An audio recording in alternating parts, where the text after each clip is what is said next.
अस्सलामुअलैकुम दोस्तों, मैं हूं तस्वीर हुसैन और आप देख रहे हैं कार EFI इलेक्ट्रीशियन। दोस्तों, आज की जो वीडियो है, इस वीडियो में हम गाड़ी के सिलेंसर से निकलने वाले मुख्तलिफ़ किस्म के स्मोग यानी धुएं को डिस्कस करेंगे, ताकि हर गाड़ी वाला इस चीज़ को समझ सके कि उसकी गाड़ी से निकलने वाले धुएं का ये रंग क्या इंडिकेट करता है। क्या ये किसी ख़राबी की निशानी है या फिर कुछ और है। तो आइए वीडियो शुरू करते हैं। इंजन से अमूमन 4 किस्म के स्मोक निकलते हैं: blue smoke, black smoke, white smoke और ग्रे स्मोक। सबसे पहले देखते हैं कि वाइट स्मोक क्या होता है। वाइट स्मोक में 2 किस्म के स्मोक होते हैं, एक थिन और एक थिक, यानी पतला और मोटा धुआं। अगर आपकी गाड़ी के साइलेंसर से थिन यानी कि पतला धुआं निकल रहा है तो ये कोई प्रॉब्लम वाली बात नहीं है, बल्कि ये एक नेचुरल चीज़ है। जब भी बाहर का मौसम सर्द होगा तो इंजन के एग्जॉस्ट से निकलने वाली गर्म गैसें जब सर्द एरिया में जाती हैं तो जमना शुरू हो जाती हैं और ये हमें हल्के वाइट धुएं की शक्ल में नज़र आती है। इसकी एक वजह और भी हमारी गाड़ी के इंजन में फ्यूल कंबर्शन के बाद जो पानी ड्रॉप्स की सूरत में निकलता है, ये पानी जब भाप की सूरत में फ़िज़ा में बुलंद होता है तो तब भी ये हमें वाइट स्मोक की तरह नज़र आता है। जबकि गाढ़ा वाइट धुएं की वजह ये होती है कि गाड़ी के इंजन ब्लॉक में जहाँ पे ईंधन जलता है उसके गिर्द एक वाटर ओजिंग जैकेट यानी कि इस गिर्द हर टाइम वाटर सर्कुलेट करता रहता है। इस ब्लॉक के क्रैक होने या फिर गैस किट लीक हो तो ये पानी इंजन कंबर्शन में जाता है और ईंधन के साथ जलने लगता है। ये पानी के कतरे एग्जॉस्ट से जब होते हुए सिलेंसर से गाढ़े वाइट रंग के धुएं की शक्ल में निकलते हुए हमें नज़र आते हैं। इस सूरत में हमारा मसला इंजन खोले बगैर हल नहीं हो सकेगा। दूसरी जो चीज़ उसके बाद जी बात करते हैं ब्लैक स्मोक यानी काले धुएँ की।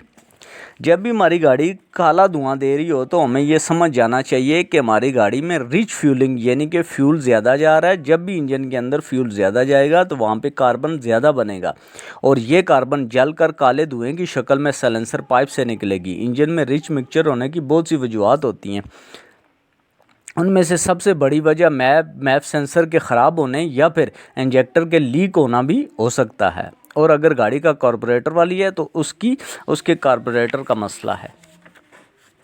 उसके बाद आते हैं जी ब्लू स्मोक की तरफ। ब्लू स्मोक यानी नीला धुआं। ये धुआं तब आता है जब हमारी गाड़ी के इंजन का ऑयल गैस किट के क्रॉस होने या फिर कंबर्शन चैम्बर क्रैक होने पर इंजन ऑयल कंबर्शन चैम्बर में दाखिल होगा और इंजन के साथ जलने लगेगा और फिर साइलेंसर से ब्लू स्मोक की शक्ल में नज़र आएगा। ब्लू स्मोक आने की सूरत में वाल सील कमज़ोर हो सकते हैं, पिस्टन रिंग कमज़ोर हो सकती है, इंजन ब्लॉक या फिर गैसकेट क्रैक हो सकता है या फिर होना हो सकता है। आखिर में अब बात करते हैं जी ग्रे स्मोक की। ग्रे स्मोक जब आएगा जब हमारी इंजन में लीन मिक्सचर पर चलेगी। लीन मिक्सचर का मतलब होगा कि आवाज़ ज़्यादा आ रही है और फ्यूल कम आ रहा है। जैसा कि हम जानते हैं कि इंजन में जाने वाले एयर फ्यूल मिक्सचर का जो रेशो है, तनासब है, वो होता है जी 14.7/1 यानी 14.7 ग्राम हवा और 1 ग्राम फ्यूल। जब गाड़ी के इंजन में आवाज़ ज़्यादा जाएगी और फ्यूल कम आएगा तो प्रॉपर कंबर्शन नहीं होगी और ग्रे स्मोक बनेगा।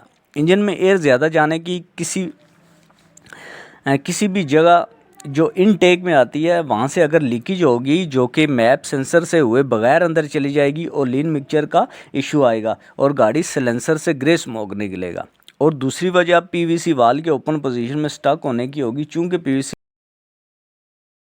Positive Crick case ventilation PCV वाल जो है ये इंजन में बनने वाली गैसेस को इंजन के मैन्यूफ्यूल में भेजता है और अगर PCV वाल ओपन पोजीशन में स्टक हो जाएगा तो हर वक्त इंजन ब्लॉक की गैसेस इनटेक मैन्यूफ्यूल में भेजता रहेगा, जिससे एयर की रेशो ज़्यादा हो जाएगी, जिससे ग्रे स्मोक बनेगा। उम्मीद है कि इस वीडियो को देखने के बाद आपको अपने गाड़ी से निकलने वाले धुएँ के बारे में काफ़ी सारी इन्फॉर्मेशन मिल चुकी होगी और अगर कोई बात